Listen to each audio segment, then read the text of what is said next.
Prepare-se para fortes emoções com o canal A História e o Tempo.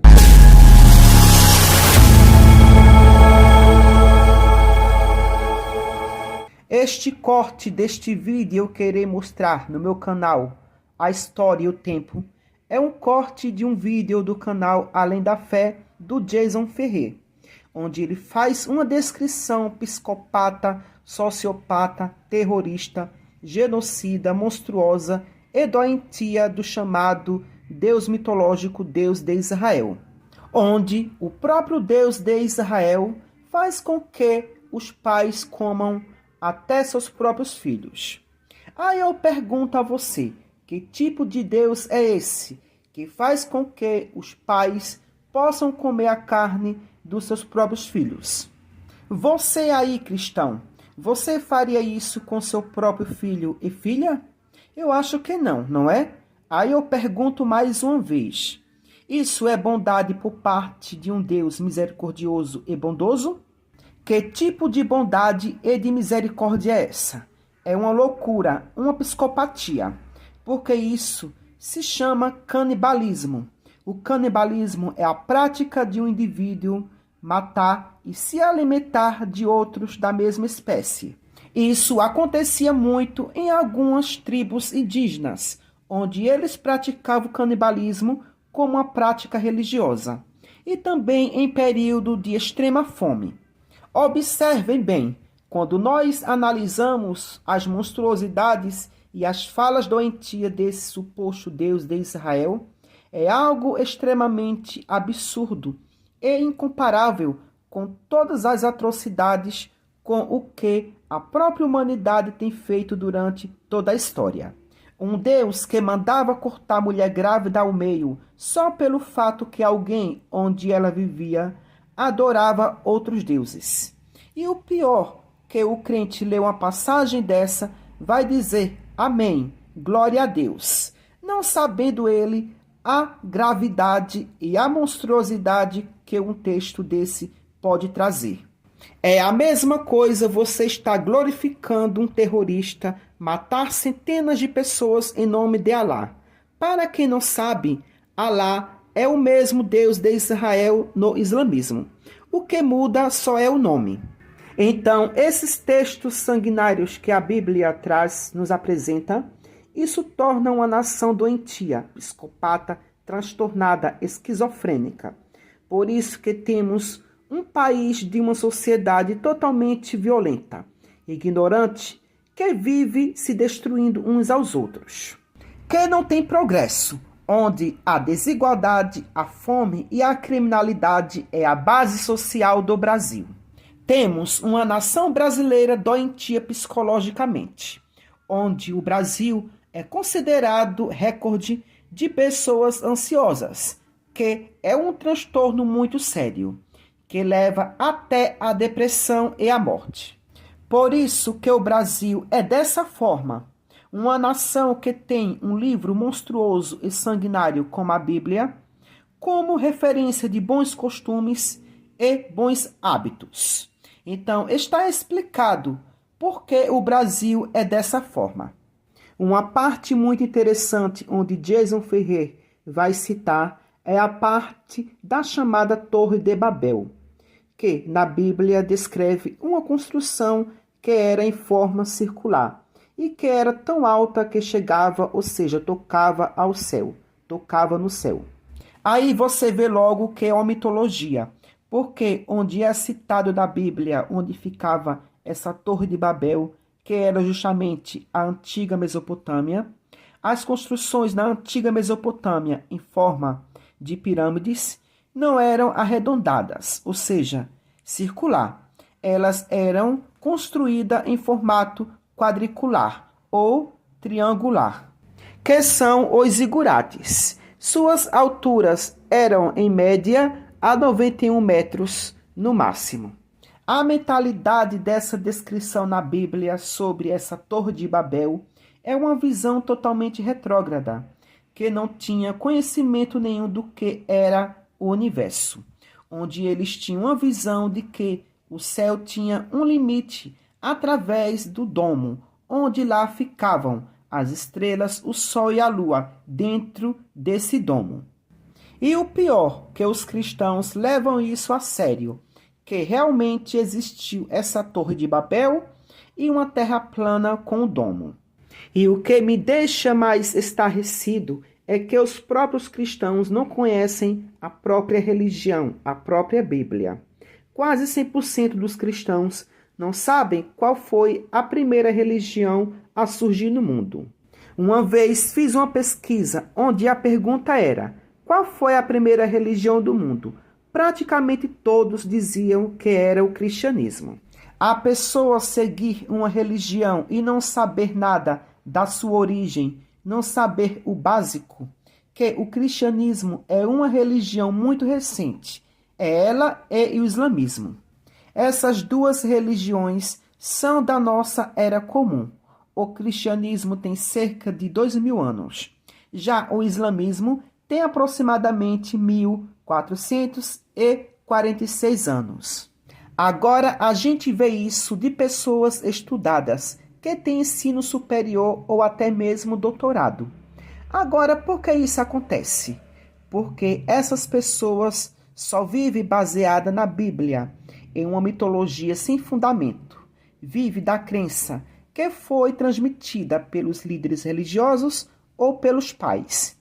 Uma coisa é você estudar história da religião e outra coisa é você estudar mitologia, crença, e ser doutrinado pelos líderes religiosos e pelos pais. Então, fique agora com o corte maravilhoso do vídeo do Jason Ferrer. E até o próximo vídeo. Tchau, tchau.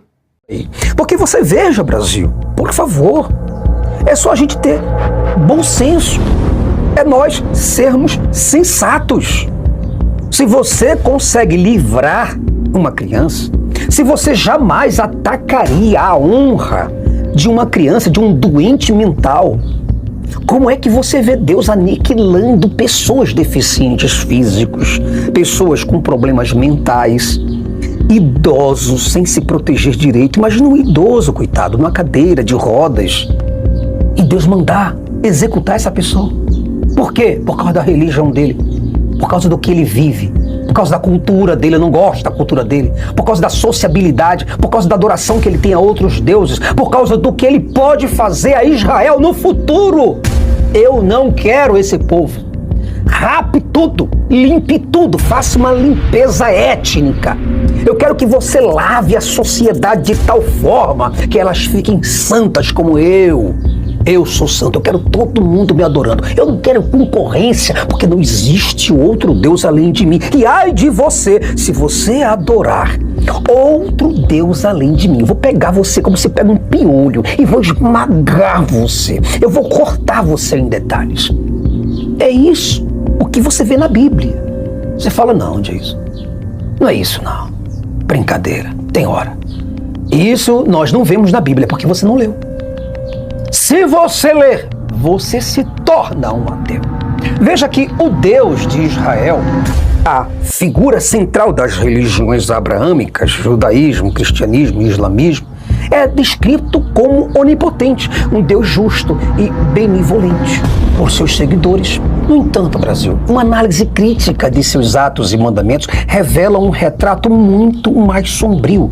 Um ser que, ao longo da narrativa bíblica, cometeu atos de crueldade, promoveu sofrimento e exigiu submissão cega. Isso quer dizer, não olhe para a esquerda, não olhe para a direita. Apenas coloque um cabresto aqui, olhe para frente, olhe para mim, siga as minhas orientações, os meus estatutos, os meus mandamentos, porque se você não seguir, como diz Deuteronômio, capítulo 28, do verso 15 adiante, você vai receber todos os tipos de pestes, você vai receber todos os tipos de maldições e doenças divinas. Deus vai colocar sobre você questões e doenças e problemas e dificuldades. Ele vai fazer você comer a carne do seu próprio filho. Tudo isso porque você não obedeceu. Você vai ver a sua mulher sendo você entendeu, né? Por outros homens, vários homens fazendo isso com a sua mulher e com suas filhas. Isso tudo ordenado por Deus. É só você ler, por favor. Se eu não ouvir atentamente a voz do Senhor teu Deus, você vai sofrer todos os tipos de privações e banições, tudo que você possa imaginar. E isso de um Deus de amor. De um Deus que, se você exercer o seu livre-arbítrio e o seu livre-arbítrio me contrariar, eu vou fazer você queimar. Eu vou fazer você a pior espécie que você possa imaginar. Eu vou transformar, eu vou fazer enfiar, como diz a Bíblia. A Bíblia está dizendo isso. Que ele vai enfiar a sua cara na bosta, literalmente falando. Então, se considerado sob a lente de um ser humano com os mesmos comportamentos do Deus de Israel, o veredito seria claro. Estamos diante de um psicopata. Veja que um ser humano com esse tipo de comportamento, você diria, Jason, esse cara é um psicopata. E Deus? Não, Deus não. Deus, que isso, Jason? Você falar uma coisa dessa de Deus é até um sacrilégio. É até um pecado grave. Você merecia uma fogueira. Você merecia uma santa inquisição. Você merecia ser colocado no madeiro, ser triturado, porque eu sou servo de Deus. Eu não sou psicopata, Jason. Eu só obedeço a Bíblia. Então quer dizer, meu amigo, é isso. Se você vê um comportamento de um humano dessa forma que eu estou retratando para você, você vai estar diante de um psicopata, um doente. Então como? A pergunta é essa. Como um Deus assim pode ser venerado em pleno século XXI, em 2025, Brasil? Por que você não para pensar? Aqui eu estou adorando. Ou o que eu estou adorando? Eu estou adorando a um Deus de uma religião sensata? Ou estou adorando uma parte política dessa religião? Eu estou aderindo um movimento ou um sectarismo? Ou estou aderindo a alguma posição política de terroristas? Entenda bem isso, Brasil. Nós não estamos lidando com profetas, com homens que humanizam pessoas. Não, mas que transformam pessoas em monstros. É isso. Tudo isso em nome do sagrado, em nome da religião, em nome da boa-fé, dos bons costumes. Vamos tirar eles. Somos nós contra eles. Vamos acabar com eles. Vamos destruí-los. Vamos aniquilá-los. Vamos queimá-los. Vamos colocá-los na fogueira. Porque é eles contra nós. Você está entendendo? Então, que utilidade esse Deus tem, além de semear violência, discriminação e repressão contra seres humanos? Imagine o que é um Deus lutando contra seres ínfimos, seres de porcelanas. Imagina Deus, um martelo poderosíssimo, de forte, lutando contra uma porcelana, que somos nós. Não tem como um Deus desse se vingar contra nós, como diz Lucas, capítulo 21. Diz que a ira de Deus será tão grande contra o povo que nunca houve e jamais haverá um episódio tão atormentador, um episódio tão cruel como aqueles que iriam acontecer nos tempos de Jesus, nos tempos dos apóstolos. E isso aí é o próprio Jesus dizendo que a vingança de Deus se levantaria contra o povo. E o povo, as mulheres grávidas, ele falou, ai, das mulheres grávidas, porque elas serão passadas no fio da espada. É Jesus que está falando isso, não sou eu. É só você ler Marcos 13, é só você ler Lucas, principalmente, essencialmente, Lucas capítulo 21. É só você ler Mateus 24, para você ver tudo isso. Então você vê, cara, que esse Jesus do qual as pessoas pintam como um herói, um salvador, um mártir, um homem da salvação, um caminho, a verdade, a vida, na verdade é um terrorista. E isso eu mostro no meu livro. E eu provo no meu livro também. Você vai ler isso nos 24 capítulos deste livro aqui, cara. Então, Brasil, este vídeo expõe a natureza despótica desse Deus e questiona o seu papel na sociedade, na filosofia, na religião e, acima de tudo, no mundo jurídico. Cara, eu estudo direito. Eu faço direito. Toda noite estou eu numa academia, estou eu na faculdade, numa sala, ouvindo homens falando sobre direitos humanos. E eu não tenho como, nas minhas aulas de direito constitucional, teoria do direito, filosofia do direito, Sabe, eu não tenho como ver no Código Civil, no Código de Processo Civil, no Código Penal, no Código de Processo Penal, nas leis que são estabelecidas, nos protocolos internacionais, eu não tenho a menor possibilidade de entender que esse Deus é menor do que eu, que esse Deus criou leis que são inferiores às leis que Hans Kelsen, um grande jurista, Hans Kelsen, desenvolveu. Eu não consigo entender um Deus que não conseguiu estabelecer um direito puro para as pessoas. Um Deus sedento por sangue e guerra.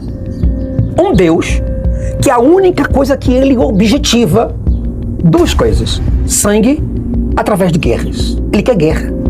Ele quer colocar um contra o outro. Ele quer que você coma carne. Ele quer que você coloque bichos, restos mortais na sua panela, coma e antes agradeça a ele por ter matado bichos ou ter disponibilizado para você. Então, quer dizer, ele quer uma sociedade, Brasil, voltada para o extermínio. Veja só, você lê, pega a Bíblia, cara, por favor. O problema do cristão é não ler a Bíblia. A história bíblica está repleta de episódios em que o Deus de Israel ordena e celebra massacres. Veja que você vê o povo de Israel comemorando, dizendo: não deixamos nenhum daqueles homens e mulheres vivos, matar todos. Poxa, Brasil, como é que você consegue ler um texto desse e chamar esse texto de sagrado?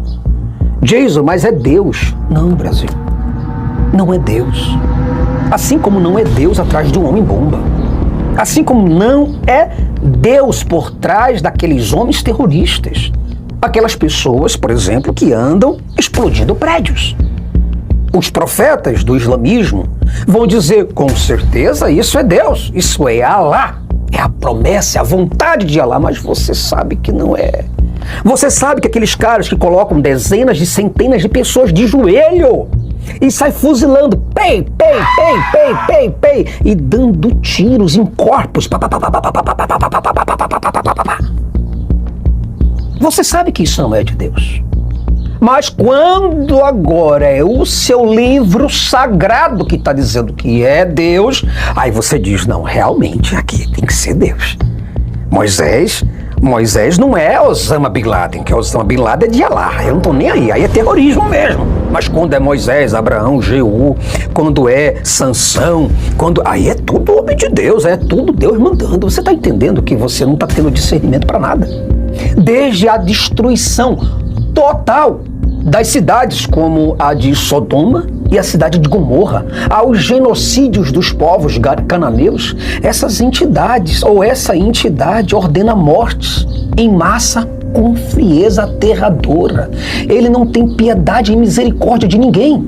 Como é que você do outro lado, cara, que tem 3, 4, 5 filhos, você vai colocar os seus filhos para brigarem entre si? Pega você a faca, Fernando. Ô, Juliano, pega aí o facão. Eu quero que vocês dois se matem. Vai ter que sair apenas um. E se os dois sobrarem, se Fernando ou Juliano, tiver misericórdia um do outro, eu vou mandar bala naquele que tiver misericórdia. Isso é o que a Bíblia está contando. Isso é o que a Bíblia está dizendo. A Bíblia está mandando você pegar a sua espada. Exatamente isso. Deuteronômio capítulo 13, se eu não me falha a memória. Está mandando você pegar a sua espada e lançar, cortar, esfaquear aquela pessoa que chamar você para ir para uma outra religião. Como quem diz: ô fulano, Maria, ou Betânia, ou sei lá, vamos para o espiritismo? Aí ele diz: seja você o primeiro a lançar a espada sobre ele. E depois chame a congregação, chame as demais pessoas para apedrejá-lo. Agora eu pergunto para você do outro lado. Por favor, pensa. Olha com meus olhos. Será que você não pensa que isso em algum momento não pode ser Deus? Mas uma política. Você não entende isso? Uma luta por sobrevivência, no sentido de tomar a terra dos outros? Uma luta geográfica? Você não entende isso? Quer dizer, você tem um Deus que se regozija em campos de batalha e exige fidelidade total de seu povo escolhido. uma maneira nada sutil de criar uma divisão, Brasil, de instigar guerras santas e justificar a opressão de outras culturas. Como é que Deus escolhe apenas um povo em detrimento dos demais? Mas quem foi que disse que Deus escolheu ele? Os próprios israelitas. Quem foi que escolheu vocês? Deus. Quem foi que disse que vocês... Quem foi que contou a história dizendo que Deus é com vocês? Os próprios israelitas. Quem disse que era o único povo escolhido dentre todos os povos? O próprio israelita contou tudo isso. E você acredita? Quer dizer, você não tem o menor senso crítico. Você não pode sequer ter a possibilidade de ler um livro, de interpretar um trecho da Bíblia. Porque você está contaminado pela fé. Então veja que qualquer Deus que enraiza o ódio e derrama sangue em nome de supremacia, seja lá o que for, né, merece ser questionado e não ser adorado. Um Deus que exige sacrifícios, controle pelo medo. Cara, este Deus está aqui nas páginas da Bíblia. Não apenas ordena morte, ele exige sacrifício para o seu próprio prazer.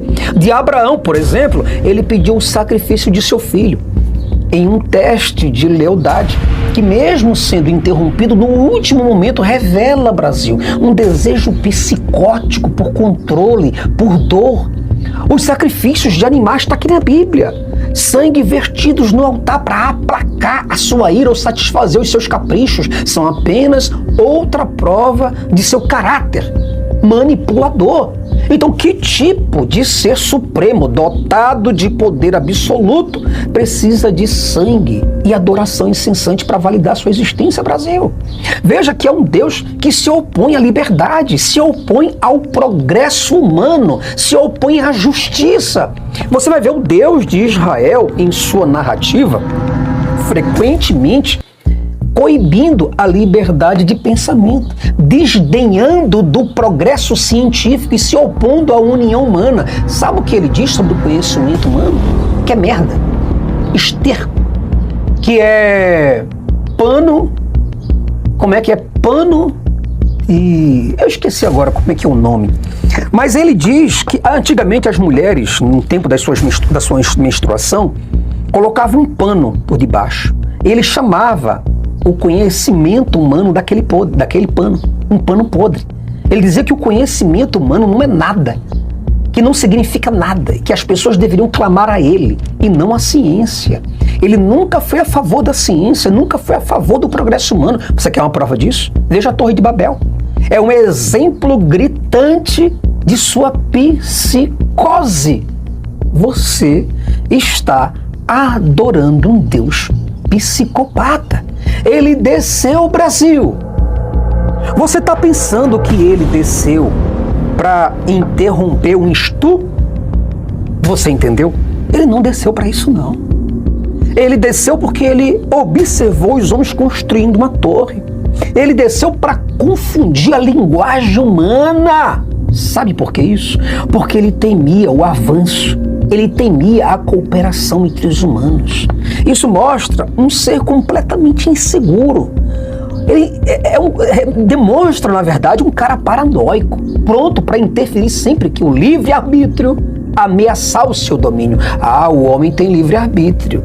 Jason, o homem tem livre-arbítrio, Jason. Mas aí quando o homem exerce o livre-arbítrio, vem Deus e confunde a linguagem para que ninguém fale a língua de ninguém, caia e acabe com o progresso. Ele não quer progresso. Ele não quer. Ele olhou e disse, o quê? Peraí, calma aí, deixa eu ver se eu tô vendo. Não, Deus, você não tá vendo ali o estupro? Não, tô vendo nada disso não. Você não tá vendo o cara assassinando o outro? Não, não tô vendo nada disso. Eu tô vendo uns camaradas construindo um prédio muito bonito e com harmonia. Eles estão conversando entre eles. Não. Vou descer lá e vou confundir todo mundo. Eu vou acabar com tudo. Eu vou deixar o ser humano construindo algo que eu nunca construí. Um prédio, que coisa bonita. Que arte. Que lindo. Que inveja. Vou destruir tudo e desceu. Não para acabar com a fome. Não para acabar com o preconceito, com a discriminação, mas sim para destruir um propósito. Que era construir um prédio, só isso. Ele achou soberbo demais isso. E além de todas essas coisas que eu já estou contando para você, veja que a opressão das mulheres o apoio que ele deu à escravidão. Ele apoiou a escravidão maciçamente. E leis desumanas que encorajam a violência demonstram o desprezo profundo pelos direitos humanos. Se você for buscar na Bíblia direitos humanos, você não encontra em canto nenhum, cara. Ou textos contraditórios. Um autor diz que Deus respeita os direitos humanos, que respeita o direito do outro, respeita a liberdade, e outro texto vai dizer, não, de jeito nenhum, vamos lá e destruamos tudo, acabe com os altares dele, acabe com seus deuses, acabe com tudo. Algo marcante em Deus é que os seres humanos são sempre tratados como peões, úteis enquanto obedientes e descartáveis quando usam questionar. Não questiona, cara. Rapaz, você não sabe o que você está fazendo. Não questione, não. Não questiona o pastor, não questiona o padre, não questiona o pai de santo, a mãe de santo, seja lá o que for. É sempre assim. O questionamento, a crítica, a dúvida e a pergunta são sempre vistos de uma maneira muito negativa. E você não pode questionar, tá? Não pode questionar as ações de Deus. Ah, mas aí você vê que um grupo foi lá e destruiu outro grupo. Ah, mas se foi Deus que mandou, então você não pode questionar, é assim mesmo. Foi o Deus que Deus disse. Mas disse para quem? Disse para um profeta. Qual é a finalidade disso? Nenhuma. E quando nós analisamos todas essas coisas, Brasil, quando nós pesamos na balança Deus e os piores psicopatas que fizeram peso nessa terra, você vai ver que os dois grupos, humanos psicopatas e esse Deus criado por Israel, é a mesma coisa.